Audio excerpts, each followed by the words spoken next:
یہ تین نشانیاں جس عورت میں دیکھیں تو سمجھ جاؤ اس کی موت آنے والی ہے۔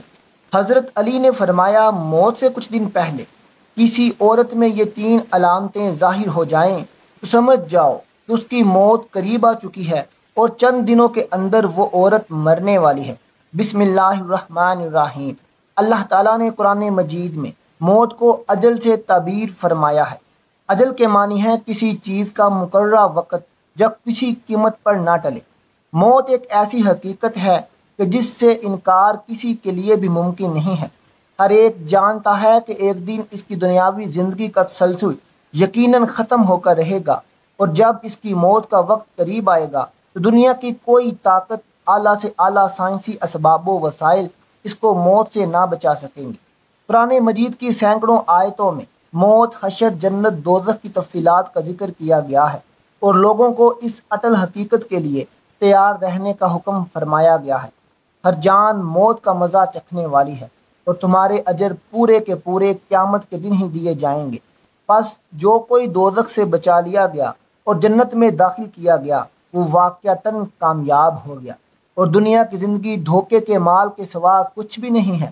اور تم اس میں سے جو ہم نے تمہیں عطا کیا اللہ کی راہ میں خرچ کرو، قبل اس کے کہ تم میں سے کسی کو موت آ جائے، پھر وہ کہنے لگے اے میرے رب، تو نے مجھے تھوڑی مدت تک کی مہلت دی، اور کیوں نہ دے دی کہ میں صدقہ خیرات کر لیتا اور نیکوکاروں میں سے ہو جاتا۔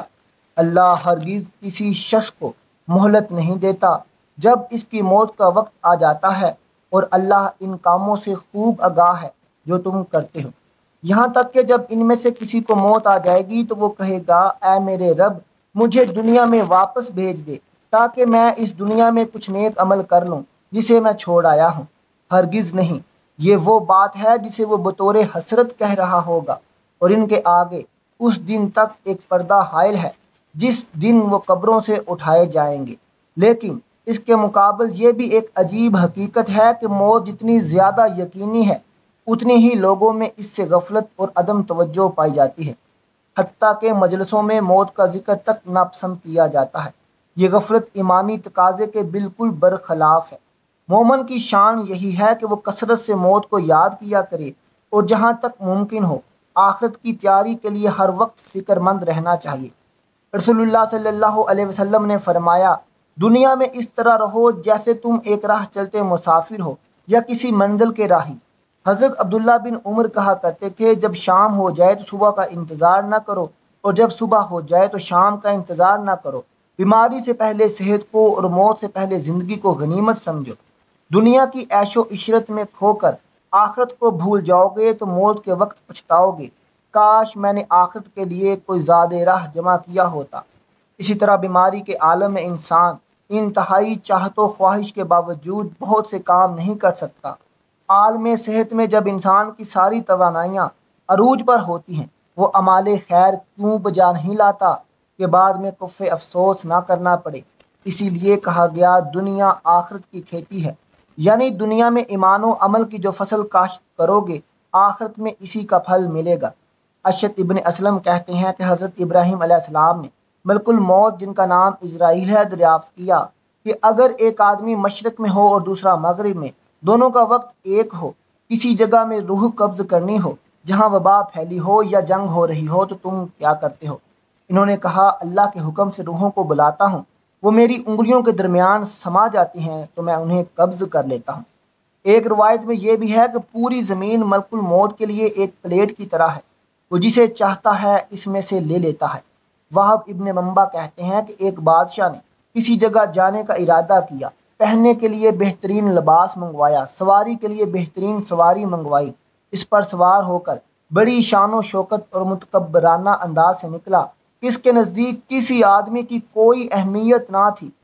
اسی دوران اس کے ایک بدحال اور پرگندہ باز شخص آیا، اسے سلام کیا، لیکن بادشاہ نے اپنے غرور تکبر کی وجہ سے اس کا سلام کا جواب نہ دیا۔ اس شخص نے اس کے گھوڑے کی لگام پکڑ لی۔ بادشاہ نے کہا لگام پکڑ کر تو نے بہت بڑی غلطی کی ہے۔ اس نے کہا میں تیرے پاس ایک ضرورت سے آیا ہوں۔ بادشاہ نے کہا میرے اترنے کا انتظار کر۔ اس نے کہا نہیں، اس وقت کام ہے۔ یہ کہہ کر اس نے لگام کو زور سے جھٹکا دیا۔ بادشاہ نے کہا کہ ٹھیک ہے، اپنی ضرورت بیان کر۔ اس شخص نے کہا یہ ایک راز کی بات ہے۔ بادشاہ نے اپنا چہرہ اس کے قریب کیا، اس نے کان میں سرگوشی کی، میں ملک الموت ہوں۔ یہ سن کر بادشاہ کا رنگ متغیر ہو گیا اور زبان لڑکھڑا گئی۔ وہ کہنے لگا مجھے اتنی مہلت دے دے کہ میں گھر واپس جاؤں اور اپنی بعض ضروریات پوری کر لوں اور اپنے اہل و عیال کو الوداع کہہ دوں۔ ملک الموت نے کہا کہ اب اس کی اجازت نہیں، اب کبھی تو اپنے گھر والوں کو اور اپنے مال و ستا کو نہیں دیکھ سکے گا۔ یہ کہہ کر ملک الموت نے اس کی روح قبض کر لی۔ وہ سواری سے بے جان لکڑی کی طرح زمین پر گر پڑا۔ حضرت امش روایت کرتے ہیں تو ملک الموت حضرت سلیمان علیہ السلام کی مجلس میں آئے اور ان کے ساتھیوں میں سے ایک کو گھورنے لگے۔ جب مجلس برخاست ہوئی تو اس شخص نے حضرت سلیمان علیہ السلام سے پوچھا یہ کون شخص تھے جو مجھے اس طرح گھور رہے تھے؟ حضرت سلیمان علیہ السلام نے جواب دیا یہ ملک الموت تھے۔ یہ بات سن کر وہ شخص بے حد گھبرا گیا اور کہنے لگا شاید وہ میری روح قبض کرنا چاہتے ہیں۔ حضرت سلیمان نے اس سے دریافت کیا تم کیا چاہتے ہو؟ اس شخص نے جواب دیا کہ میں چاہتا ہوں کہ آپ ان سے بچائیں اور ہوا کو حکم دیں کہ وہ مجھے اڑا کر کہیں دور لے جائے۔ آپ علیہ السلام نے ایسا ہی کیا۔ تھوڑی دیر بعد ملک الموت دوبارہ مجلس میں حاضر ہوئے۔ حضرت سلیمان علیہ السلام نے ان سے پوچھا کہ تم میرے فلاں صاحب کو کیوں گھور رہے تھے؟ ملک الموت نے کہا مجھے اس شخص کو آپ علیہ السلام کی مجلس میں دیکھ کر حیرت ہو رہی تھی، کیونکہ خدا تعالیٰ نے مجھے اس شخص کو ہند کے فلاں علاقے میں روح قبض کرنے کا حکم دیا تھا، مگر وہ آپ کی مجلس میں تھا۔ مگر جب میں اس علاقے پہنچا تو وہ وہاں موجود تھا جہاں میں نے اس کی روح قبض کر لی۔ زندگی اور موت صرف اللہ عز و جل کے ہاتھ میں ہے۔ کسی ذی روح کو اس کی موت کے بارے میں خبر نہیں دی گئی سوائے اللہ کے نبیوں اور برگزیدہ بندوں کو، لیکن یہ ایک ایسی حقیقت ہے جس سے انکار ممکن ہی نہیں۔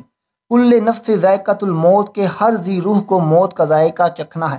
اگرچہ موت کے بارے میں کوئی حتمی طور پر آگاہی نہیں دے سکتا، لیکن بزرگان دین اس بارے میں پیشین گوئی کرتے ہیں، اور حضرت علی رضی اللہ تعالیٰ عنہ کا موت کے بارے میں فرمان ہے کہ جب انسان میں 3 علامات ظاہر ہونے لگیں تو جان لیں کہ موت کا واقعہ پیش آنے والا ہے۔ چند دن کے اندر وہ شخص مرنے والا ہے اور اسے موت آنے والی ہے۔ مکمل تفصیلات جاننے کے لیے ویڈیو کو آخر تک دیکھیے گا۔ ناظرین کرام، حضرت ابراہیم علیہ السلام جو کہ جد الانبیاء ہیں، حضرت یوسف علیہ السلام اور حضرت ابراہیم علیہ السلام کے پوتے تھے، اور حضرت یوسف علیہ السلام وہ نبی علیہ السلام ہیں جن کو اللہ نے بڑے ہی حسن سے نواز رکھا تھا اور بڑی ہی خوبصورتی عطا کی تھی۔ اتنی خوبصورتی کہ مصر کی شہزادیوں نے جب دیکھا تو انہوں نے اپنی انگلیاں ہی کاٹ ڈالیں، انہیں پتہ تک نہیں چلا، اور وہ حضرت یوسف علیہ السلام کے حسن میں اس طرح مگن ہو گئیں، ان کی نظر حضرت یوسف علیہ السلام پر تھی اور انہوں نے سیب اور چھری پکڑی ہوئی تھی۔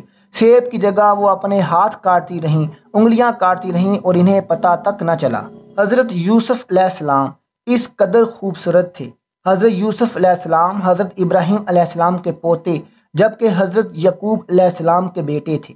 حضرت یعقوب علیہ السلام جو کہ اللہ کے برگزیدہ نبی تھے، اور حضرت یعقوب علیہ السلام کی موت کے فرشتے یعنی حضرت اسرائیل علیہ السلام سے گہری دوستی بھی تھی۔ حضرت اسرائیل علیہ السلام جب اللہ کے نبی حضرت یعقوب علیہ السلام کے علاقے میں کسی کی روح نکالنے جاتے تھے تو حضرت یعقوب علیہ السلام کے گھر ضرور آتے اور ان سے ملاقات ضرور کرتے، کیونکہ ان کی گہری دوستی تھی اور یارانہ تھا۔ جب ہم انسان بھی اپنے کسی دوست کے علاقے میں جاتے ہیں تو اپنے دوست سے ملاقات کرنے کے لیے اس کے گھر ضرور جاتے ہیں۔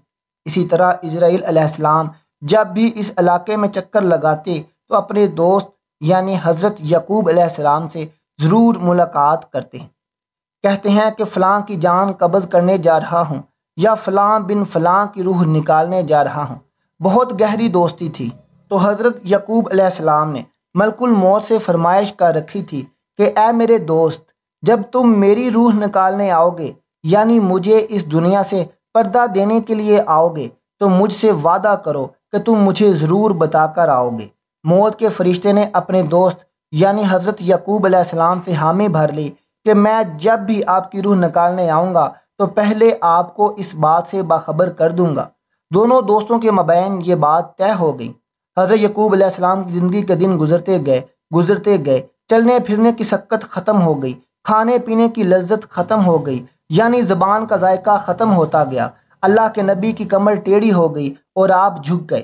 رزق کا جو دانہ پانی تھا وہ بھی ختم ہو گیا اور موت کا وقت قریب آ گیا۔ اسی دن ملک الموت حضرت یعقوب علیہ السلام کے گھر داخل ہوئے۔ اللہ کے نبی حضرت یعقوب علیہ السلام نے جب موت کے فرشتے کو دیکھا تو پوچھا کہ کدھر آنا ہوا، کیا ملاقات کے لیے آئے ہو؟ تو کہا نہیں، ملاقات کے لیے نہیں آیا، بلکہ آج تو میں آپ کی روح قبض کرنے آیا ہوں۔ تب حضرت یعقوب علیہ السلام نے کہا کہ اے میرے دوست، ہمارے درمیان یہ بات طے ہوئی تھی کہ جب تم میری روح نکالنے آنا تو مجھے پہلے بتا کر آنا، لیکن تم نے مجھے بتایا تک نہیں۔ آپ نے میرے ساتھ یہ وعدہ کیا تھا کہ میں آنے سے پہلے بتاؤں گا، تو آپ کو اپنا وعدہ پورا کرنا چاہیے تھا۔ تب ملک الموت حضرت اسرائیل علیہ السلام نے عرض کیا کہ اے اللہ کے نبی، آپ کے ساتھ میری گہری دوستی ہے، اور یہ کیسے ہو سکتا ہے کہ میں آپ کے ساتھ کیا ہوا اپنا وعدہ بھول جاؤں اور آپ کو نہ بتاؤں؟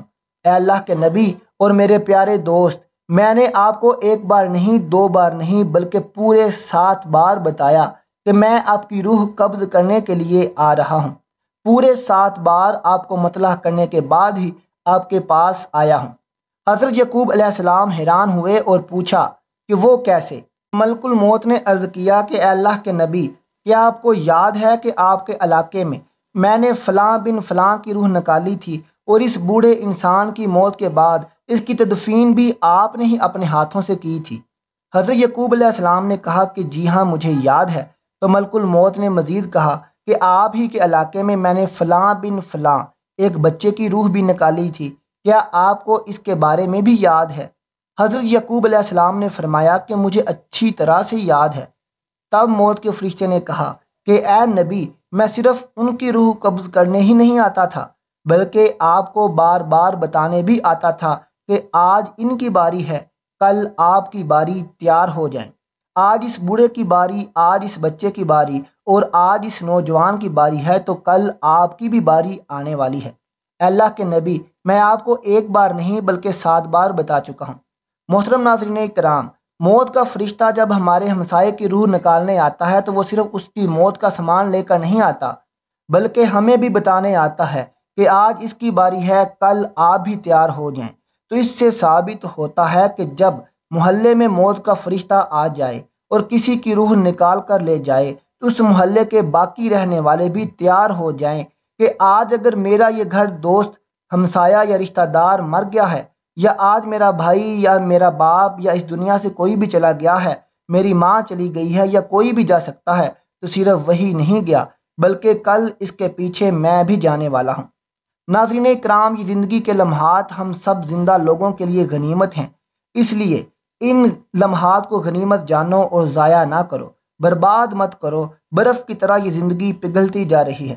ایک شخص کسی بازار سے گزرا تو اس نے دیکھا کہ ایک شخص برف بیچ رہا ہے، رو رو کے کہہ رہا ہے کہ اے دنیا والو، میری برف پگھلتی جا رہی ہے، اسے مجھ سے خرید لو۔ میرا مال اس طرح برف کی صورت میں قطرہ قطرہ کر کے پگھلتا جا رہا ہے۔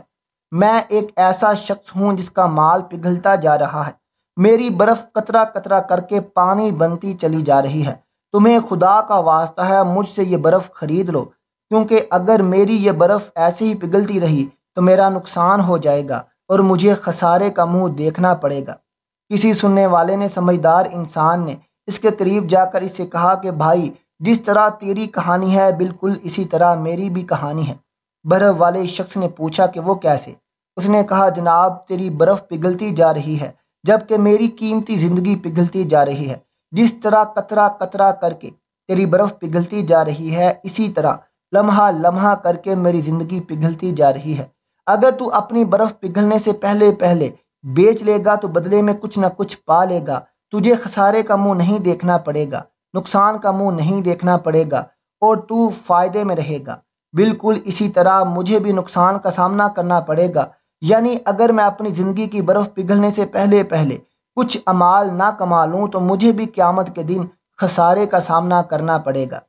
حضرت سیدنا المرتضیٰ شیر خدا حضرت علی نے فرمایا کہ زندگی میں جب 3 علامات ظاہر ہونے لگیں، یعنی 3 نشانیاں تمہارے اندر پیدا ہو جائیں، تو سمجھ لینا کہ موت کا فرشتہ کسی بھی وقت تمہارے دروازے پر دستک دے سکتا ہے، یعنی موت قریب ہے۔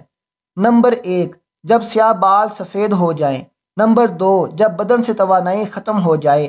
نمبر 3، جب کمر جھک جائے یعنی کمر ٹیڑھی ہو جائے، جسم میں طاقت نہ رہے، ہاتھ تو ہیں لیکن چھونے کی طاقت نہیں، پیر تو ہیں لیکن چلنے کی ہمت نہیں، کھانے پینے کا سامان تو ہے لیکن کھانے میں لذت نہیں، جیب میں پیسے ہیں لیکن بڑھاپے کا علاج نہیں، بہن بھائی بیٹا بیٹی رشتہ دار تو ہیں لیکن کھڑے ہونے اور چلنے پھرنے کا سہارا نہیں۔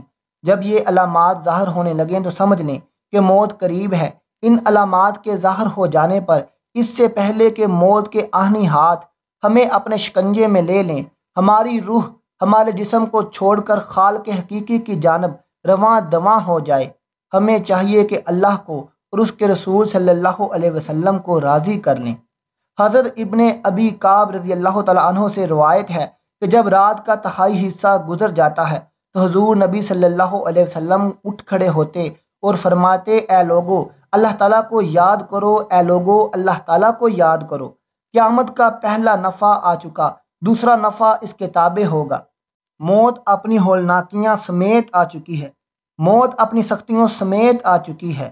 اللہ عز و جل سے دعا ہے کہ ہماری موت کی سختی آسان فرمائے، عالم برزخ کی سختیاں آسان فرمائے، قیامت کے دن کی ہولناکیاں آسان فرمائے، اور ہمیں اللہ ان لوگوں میں شامل فرمائے جن پر اللہ کے نبی صلی اللہ علیہ وسلم کی شفاعت ہو۔ اللہ ہم سب کا حامی و ناصر ہو، آمین ثم آمین۔ ناظرین، آخر میں کمنٹ میں اللہ کے 99 ناموں میں سے ایک نام ضرور ٹائپ کر دیں۔ ملتے ہیں آپ سے اپنی اگلی ویڈیو کے ساتھ، تب تک اپنا خیال رکھیے گا۔ اللہ حافظ۔